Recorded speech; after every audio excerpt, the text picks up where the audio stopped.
আসসালামু আলাইকুম বন্ধুরা। বিরহ প্রেমের সুন্দর একটা গল্প বলছি, সবাই মনোযোগ দিয়ে শুনবেন।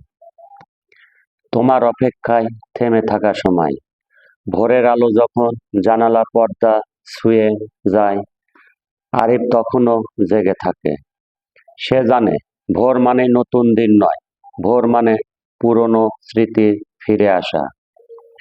বারান্দায় দাঁড়িয়ে সে নিজের রাস্তাটা দেখে, মানুষ কাজে যাচ্ছে, বাস ছুটছে, জীবন চলছে, তবু তার ভিতরে একটা জায়গা আছে, সেখানে সময় থেমে আছে।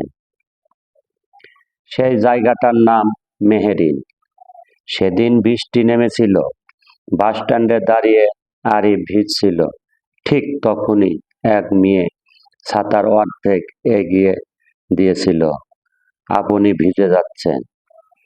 এই কথাটা খুব সাধারণ ছিল, কিন্তু কিছু সাধারণ বাক্য মানুষের জীবন বদলে দেয়। মেয়েটার চোখ নামিয়ে কথা বলছিল, গলায় শান্ত স্বর। আরিফ জিজ্ঞেস করছিল না, তবু মেয়েটা নিজেই বলছিল, আমি মেহেরিন। সেই নামটা বাতাসে ভেসেছিল অনেকক্ষণ।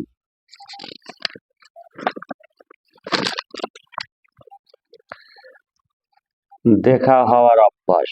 এরপর দেখা হতে লাগলো, একই বাস, একই সময়, একই জানালার পাশে। মেহেরিন বই পড়তো, আরিফ তাকিয়ে থাকতো। একদিন মেহেরিন হেসে বলছিল, আপনি বইটা পড়ছেন না, আমাকে পড়ছেন। আরিফ লজ্জা পেয়ে বলছিল, কিছু গল্প মানুষ হয়ে যায়। নীরব প্রেম শুরু। তারা কেউ কাউকে প্রস্তাব দেয়নি, তবু একদিন বুঝে গেল একজন আরেকজনের জন্য অপেক্ষা করে। মেহেরিন বলেছিল, আমি এমন কাউকে চাই যে আমাকে নীরবতাও বুঝবে। এমন কাউকে চাই যে আমার নীরবতাও বুঝবে। আরিফ বলেছিল, আমি কথা কম বলি, কারণ অনুভব বেশি করি। সেই দিন থেকেই প্রেমটা শুরু। একসাথে থাকা, ছোট ছোট মুহূর্ত, চা খাওয়া, হেঁটে যাওয়া, বৃষ্টিতে ভেজা। কোনো বড় পরিকল্পনা নয়, শুধু একসাথে থাকা। মেহেরিন একদিন বলেছিল, আমরা কি সব সময় এমন থাকতে পারবো? আরিফ বলেছিল, থাকতে পারাটাই যথেষ্ট। ভবিষ্যৎ তখনও ভয় দেখায়নি।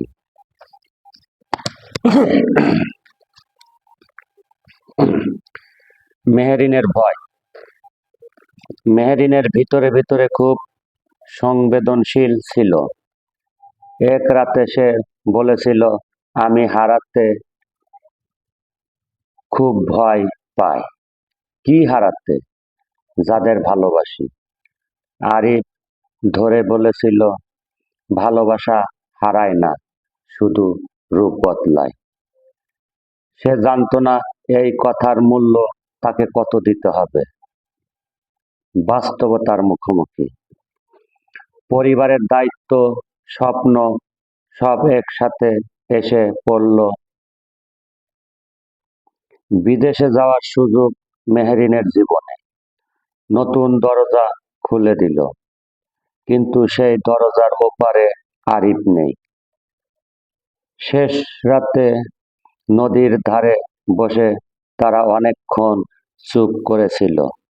মেহেরিন শুধু বলেছিল, আমি যদি চলে যাই। আরিফ কিছু বলেনি, শুধু তার হাতটা শক্ত করে ধরেছিল।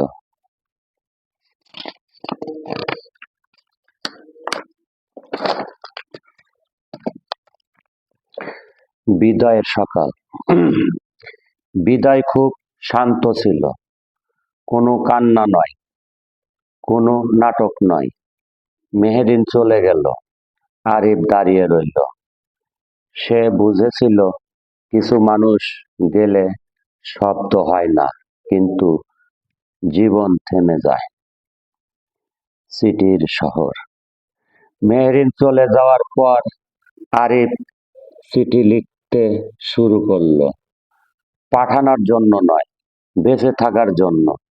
আজ আকাশে মেঘ ছিল, তোমার কথা মনে পড়ল।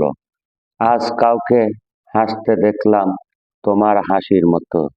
এই চিঠিগুলো তার আশ্রয়। দূরত্বের ভাষা। শুরুতে ফোন আসতো, তারপর কমতে লাগলো। মেহেরিন বদলে যাচ্ছিল, আরিফ অপেক্ষা করছিল।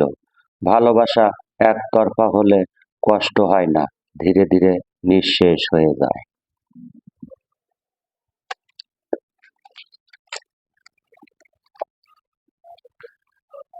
অন্য জীবনের খবর। এক বিকেলে খবর আসে মেহেরিনে বিয়ে করেছে। মেহেরিন বিয়ে করেছে।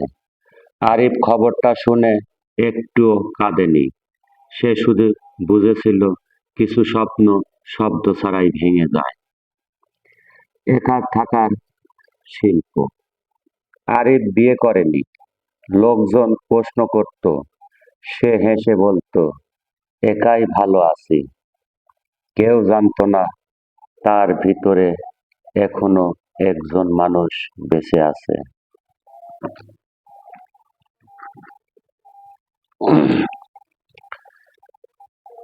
এরপর শুনুন। হঠাৎ এক মেসেজ। 5 বছর পরে এক রাতে ফোন বেজে ওঠে। দেখতে পাই মেহেরিনের একটা মেসেজ। তাতে লেখা ছিল, আরিফ, তুমি কি আমাকে এখনো মনে রাখো? আরিফ অনেকক্ষণ তাকিয়ে ছিল সেই লেখাটির প্রতি। তারপর আরিফ উত্তরে লিখেছিল, কিছু মানুষকে ভুলে যাওয়া যায় না। এই ছিল শেষ কথা।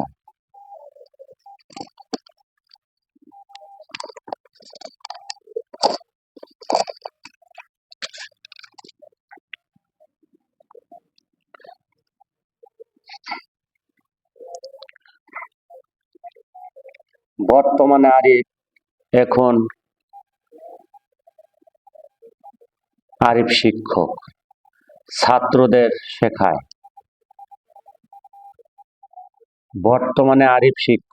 ছাত্রদের কবিতা শেখায়। কেউ জানে না তার নিজের জীবনটাই একটা অসমাপ্ত কবিতা।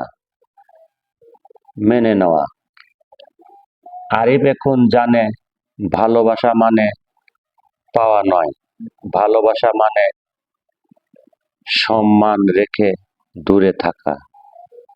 রাতে আকাশের দিকে তাকিয়ে সে বলে, মেহেরিন, যদি কখনো আমার কথা মনে পড়ে যেন আমি এখনো আছি। শেষ নয়, থেমে থাকা। এই গল্পের কোনো শেষ নেই, কারণ কিছু প্রেম শেষ হয় না,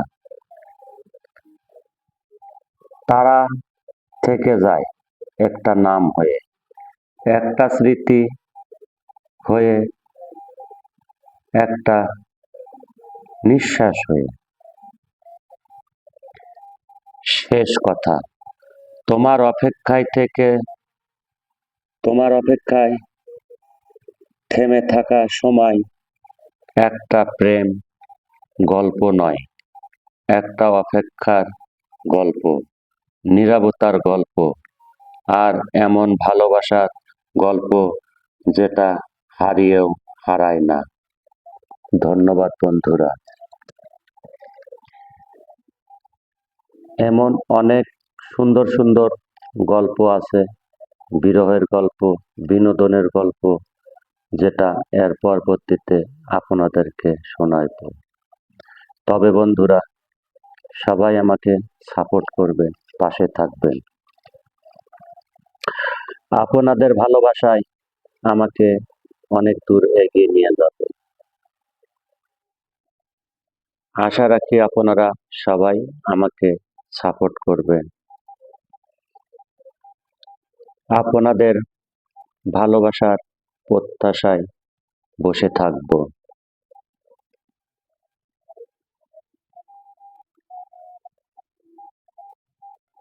প্রেমের গল্প, বিরহের গল্প হৃদয়ে খুব বেদনা দেয়। আমার এই গল্পটা হয়তো অনেকের জীবনের সাথে মিলে যেতে পারে। যদি কষ্ট পেয়ে থাকেন, ক্ষমার দৃষ্টিতে দেখবেন। তবে বন্ধুরা, বেশি বেশি বই পড়বেন, বেশি বেশি গল্প পড়বেন, আর মন থেকে সবাইকে শুভেচ্ছা জানাবেন, ভালোবাসা দিবেন। আপনার ভালোবাসা আরেকজনকে অনেক দূরে এগিয়ে নিয়ে যাবে। ভালোবাসা যত বড়, জীবন তত বড়।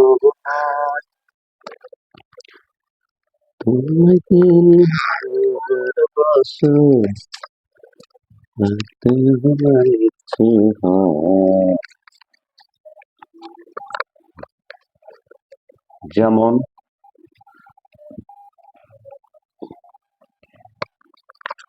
এই সংগ্রাম মুক্তির বন্ধুরা,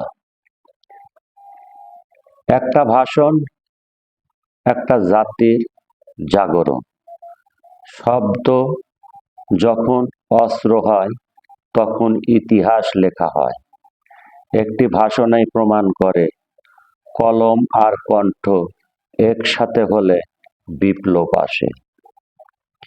ইতিহাস বদলায় সেই দিন, যেদিন সত্য উচ্চারণ করা হয়। ভাষণ শুধু কথা নয়, এটা কোটি মানুষের হৃদয় স্পন্দন। অন্যায়ের বিরুদ্ধে বলা প্রতিটি শব্দই এক একটা যুদ্ধ। সাহসী ভাষণ জন্ম নেয় সাহসী প্রজন্ম। যখন কণ্ঠ থামে না, তখন শৃঙ্খলা ভাঙে। ইতিহাস মনে রাখে তাদেরকে, যারা সত্য বলার সাহস রাখে।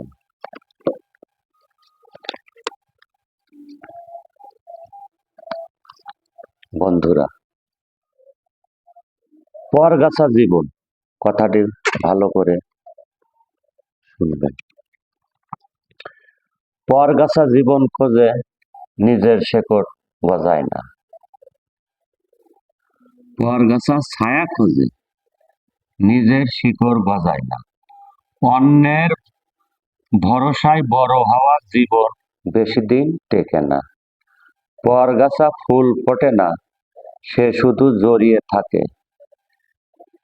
নিজের মাটিতে দাঁড়াতে না পারলেও উচ্চতা অর্থহীন। পরগাছা যত উঁচুতেই উঠুক, ততই শিকড়হীন হয়। যে নিজে লড়ে না, সে পরগাছা হয়েই থেকে যায়। পরগাছা আশ্রয় নয়, সংগ্রাম শেখে না। পরগাছা আশ্রয় নেয়, সংগ্রাম শেখে না। নিজের শক্তিতে দাঁড়ালেই প্রকৃতি সৌন্দর্য।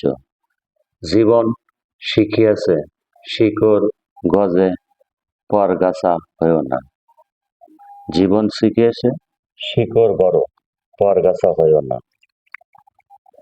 যাই হোক বন্ধুরা, আবারও আপনাদেরকে বিনীতভাবে অনুরোধ করছি, সবাই আমাকে পাশে থেকে সাপোর্ট করবেন।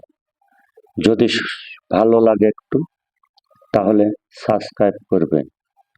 আপনাদের সাবস্ক্রাইব আমার নতুন ভিডিও বানানোর উৎসাহ বাড়াবে। ভালো থাকুন, সুস্থ থাকুন। ফিয়া আমানিল্লাহ। আসসালামু আলাইকুম।